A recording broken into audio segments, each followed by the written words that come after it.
কি এরকম আইফোন দিয়ে ছবি বানাবেন? চলুন যে কোনো একটি ফোনের ব্রাউজারে চলে যাবেন এবং ব্রাউজারে গিয়ে সার্চ করবেন টেকলেন নামক এক ধরনের ওয়েবসাইট। এই টেকলেনে প্রবেশ করার পরে আপনারা অবশ্যই সার্চ আইকনে চলে যাবেন এবং সার্চ আইকনে যাওয়ার পরে আপনারা সার্চ করবেন iPhone 17। এইভাবে সুন্দর করে লিখে নেবেন এবং লিখে নেওয়ার পরে আপনারা এরকম ধরনের একটা পোস্ট পেয়ে যাবেন এবং ওই পোস্টের উপর ক্লিক করবেন। ক্লিক করার পরে একটু নিচে স্ক্রল করলেই এই আইফোনে ইমেজ পাবেন, এটা ডাউনলোড করবেন এবং নিচে যে প্রম্পট আছে ওই প্রম্পটটা কপি করে ফেলবেন। এবং অবশ্যই কিন্তু ফোনে জিমিনি অ্যাপ থাকতে হবে এবং জিমিনির দ্বারা কিন্তু এটা করা সম্ভব, নইলে কিন্তু অন্য কোনো অ্যাপে হবে না।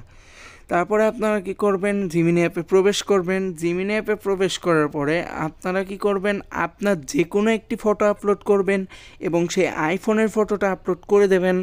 ব্যাস, তারপর প্রম্পটটি ক্লিপবোর্ড থেকে আপলোড করে দেবেন। দেওয়ার পরে ব্যাস, জিমিনি কিন্তু আমাদের কাজ শুরু করে দিয়েছে। জিমিনি কিন্তু খুব তাড়াতাড়ি কাজ করে দেবে। আর যদি আপনাদের কাছে এই ভিডিওটা হেল্পফুল মনে হয় তাহলে অবশ্যই কিন্তু আমার চ্যানেলটা সাবস্ক্রাইব করবেন এবং ভিডিওটি লাইক করে পাশে থাকবেন। এবং আপনিও কিন্তু এটার পর বলতে পারবেন যে আমিও আইফোন কিনেছি এবং খুব জিমিনি কিন্তু খুব রিয়েলিস্টিকভাবে কাজটা করেছে। তো বাই।